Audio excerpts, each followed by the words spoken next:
Today we're putting this Super Duty mobile base by Bora Portamate onto this 15-inch wide belt sander by Grizzly. Stick around, we'll see how it works.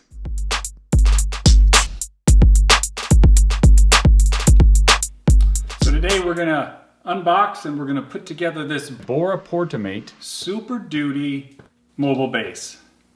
Now I've gotten a Super Duty mobile base because when I went looking for bases, I was looking for a heavy duty solid base that could take the weight of this Grizzly 15-inch wide belt sander, which weighs in at almost 850 pounds. And so I haven't had good luck with mobile bases lately. I have two mobile bases in the shop, neither one which I purchased specifically, but they came because I picked them up off of somebody who had passed away, and I have been very unhappy with the quality of the mobile bases. And the biggest issue with them is not so much the frames, but the wheels themselves. The wheels just were not able to take the weight. On one of them, which I have a Powermatic shaper on, the wheels just disintegrated. The rubber just disintegrated. So I needed to replace those wheels. And then the other one is a Harbor Freight, and it's brand new. It's got a fairly light duty machine on it, and it's hard to even roll it around. And so I'm hoping that by getting a Super Duty, when they say super, this takes 1,500 pounds according to them. I'm hoping that this is going to easily allow me to move the Grizzly sander in and out from the place that it will be in.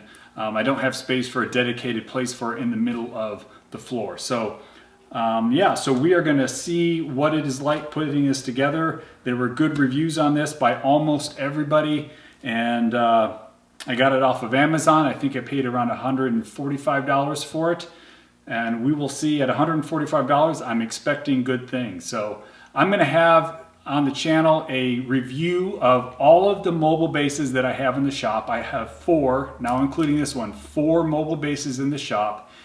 And I'm going to do a review on those, so look out for that. I'll put a link to that here as well in the description, and hopefully a card on the screen. And then you can check that out.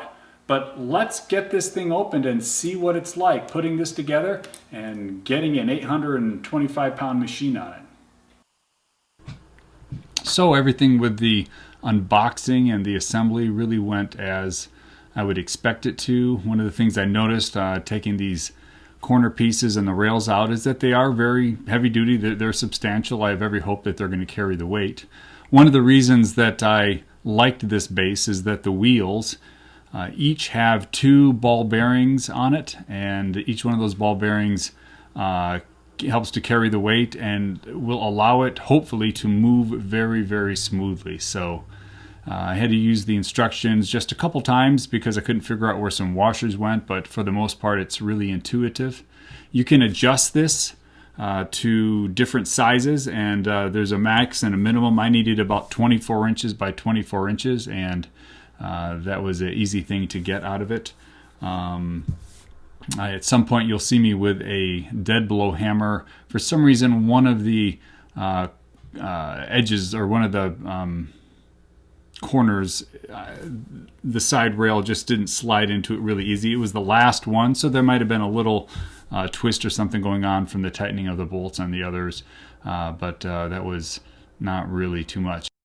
I'm going to take this over and we are going to see what it's like getting a 825-pound machine onto this.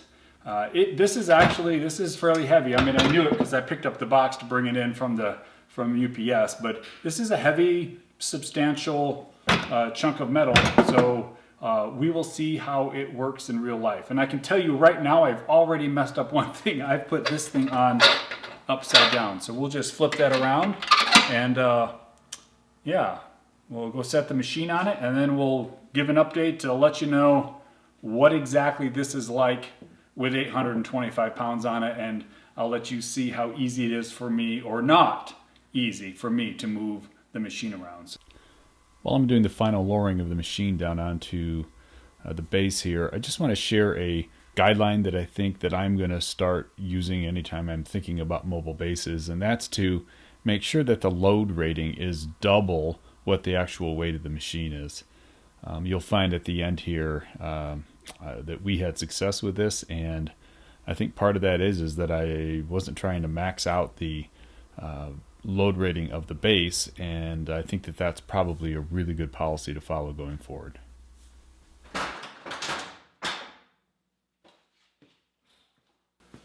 All right, so that's it. 825 plus pounds sitting on that the Bora Portamate Super Duty. Let's take it off. Let's get the weight onto the wheels and see how it rolls.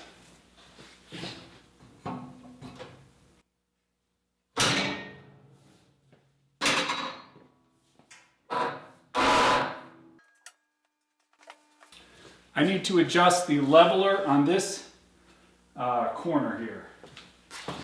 So these levers adjusted very easily. I also found that lubricating the contact surface between the cam and the leveler really helped it to function better and also take the noise away when you were lifting it up or setting the machine down. All right.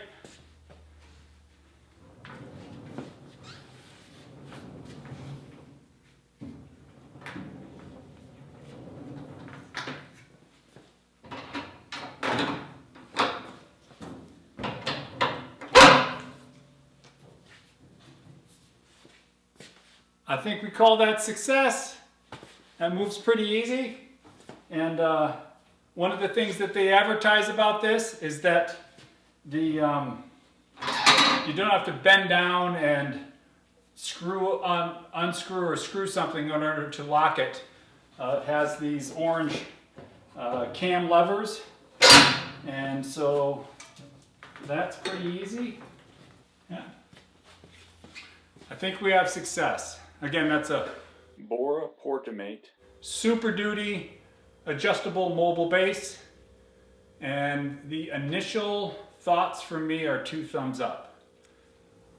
Hope you found this useful. If you did, make sure you hit the like and subscribe buttons. Also check out the channel for other tool reviews as well as some really cool builds and a whole bunch of 2-minute tips from Todd.